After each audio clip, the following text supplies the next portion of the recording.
So my name is Brooke Artesi, and what else do you want to know? Okay, I'm Brooke Artesi, and I'm a geocacher. So my family is, I'm married, my husband Steve, and I have two boys. Nico will be 9 in September, and then Giovanni is 4. So I try to bring them outside as much as possible. Okay, so my current geocaching name is Sunshine Squad. It was previously Brooke and Nico, but when I started geocaching, it was 2014, and Nico was 2. Then I didn't have Geo until 2017, so someone's like, you got to include him. So I changed it to Sunshine Squad. Well, Sunshine Squad, Sunshine is the name of my company, which is I own a prosthetic orthotic business, and I make prosthetic limbs and braces for a living. I got into it because of 2 people from work. So one of my patients came in, and she's a geocacher and had been geocaching for years with her 2 sons. And she comes in one day, and she's like, I had Nico here, I think, and she's like, you're always hiking, you're always kayaking. Why are you not geocaching? And I'm like, what the hell's geocaching, right? Then Natalie, who works here, is like, Brooke, yeah, you really should be geocaching. I used to do it with my kids up in like Ringwood and all over. So we finally we got the app on the computer, and Natalie and I like played hooky and basically went out into the woods here behind Michael's and found one of the first ones that I probably never logged. But that's how I got started, and then I just became addicted to it. I lost my leg when I was 15 years old. I was in a train accident in Morristown in 1994. I had a prosthetic for years, finally went to school. I went to art school first, and then I was in art school, and I was like, I probably should be doing prosthetics. So I started working in the field as a technician. So a technician is someone in the back room that, glues stuff, makes stuff, grinds stuff, does all that kind of background work that, you don't see in a patient room. So I started doing that, and then finally I was like, well, I should probably go to school for it. So I graduated art school. I went to FIT in Manhattan. I got an associate's in fine arts, and then I transferred into Rutgers for pre-med, and went to Rutgers for my undergrad, and then wound up in prosthetic school and orthotic school and did my residencies, and it's a whole drawn out process. But that's how I started. And now I have this practice now. My accident was in Morristown in 1994, and it was a commuter train. So I was getting on the train coming home from Morristown back to Dover, and the train started moving. And it's before the doors had subway doors. It was 2 steps into a vestibule, and you'd go into a car that way. So we were getting on, and the train just started moving like that. And it pulled me underneath, and it should have cut me in half, should have died. Some lady yanked me out, and I'm standing there under a train. I'm like, get me out of here. Like, why am I under a train? And everyone's like, don't move, we're gonna call an ambulance. I'm like, well, I'm fine. But it was actually, it crushed my bones in my ankle. So there was no blood, there was nothing like that. It's just too gory for that. And it just crushed my ankle. And then later on, they brought a prosthetist, which is who I am, into the emergency room and said, what do we do with this? And they're like, amputate, because it's gonna be quality of life at the end of the day. If they tried to save the bones, it's gonna be surgery after surgery after surgery. So they just opted, so they brought the prosthetist in, and I've done this for patients too, where you say cut it in a certain spot so you can get the best componentry and the best quality of life out of it. And that's what they did.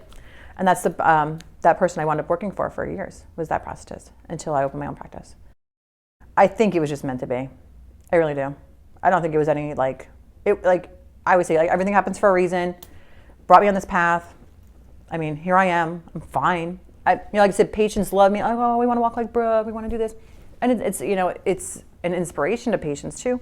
But so I think it never occurred to me. I can't even imagine having 2 legs. I really can't. So me having a prosthetic personally doesn't stop me from doing anything. I think it's just all I know. So I just go. I have different legs for different activities. So even, if I'm going to do a big hike and I know we're going to cover like a lot of miles, I have a different leg I wear that's more dynamic, and that's my only, not a problem, but that's really what I do. I adapt to different situations with different legs. But I mean, it doesn't hold me back from anything. It never has. My different legs would be, I have one that's more fancy. I have one I wear for hiking more. I have one that I wear to the beach.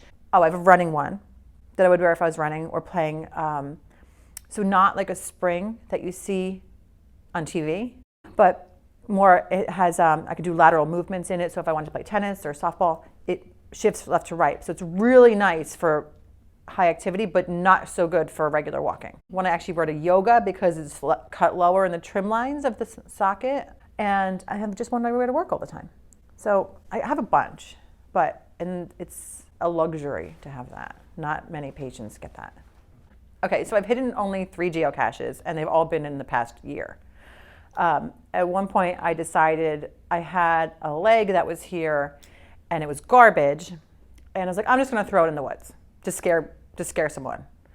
And I'm like, that'll be hilarious. But then, of course, it's like, how am I going to? It's just going to get stolen, right? Someone's going to throw it on a lake or a river.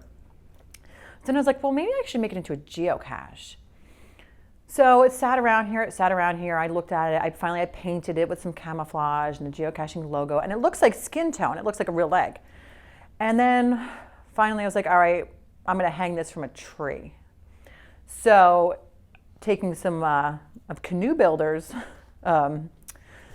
ideas and his stuff hanging from trees, I contacted him and I said, you got to help me hang this thing from a tree. So him and I hiked out, found a spot, you know. He brought his pruning stick. We rigged up a pulley with a stick on it. And then finally I went back and hung this leg from a tree.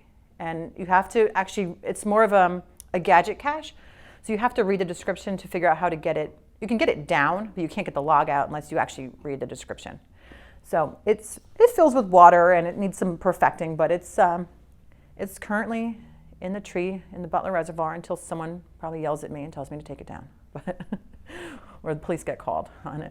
My favorite thing about geocaching is that it brings me to places that you'd never know were there, that you never knew existed. Like whether it be local or, you know, I'm away on a trip and I'm like, oh, I gotta find a geocache. I want to be in like a cool sculpture garden, right? It's like you're just never gonna know why. Obviously, sometimes it just takes you to a parking lot, but that's my favorite part is that I have found some seriously cool places just by, I'm like, oh, there's a cache here. I'm like, oh, I'm in an abandoned graveyard, right? Like, so that's my favorite part because you just never, your eyes are closed otherwise. Okay, so the prosthetic being a hindrance or a problem ever in geocaching, I'm gonna say no. The only, not problem per se I can see is that if I'm in a kayak, which I was a huge kayaker before I even geocached, right? That's the only problem that fills with water. So even when I went paddle caching Tuesday and I was in the water, I was going to yoga Wednesday and I was like, I gotta make sure I put that leg upside down and drain the water. Otherwise it's gonna be all over me. But I mean, it's stupid, but it's just dumb things because it fills with water. So, but otherwise, no, it hasn't really been a problem. My lifetime goal is to hike the Appalachian Trail. And I know there's no geocaches allowed on the Appalachian Trail, but I'm sure that there's some decent ones like all, you know, on the side trails and stuff. So that would be definitely part of my goals, you know, cache my way through the 13 states of the Appalachian Trail. So advice I would give to anyone that was trying to geocache that has some kind of disability is it's an adaptive sport.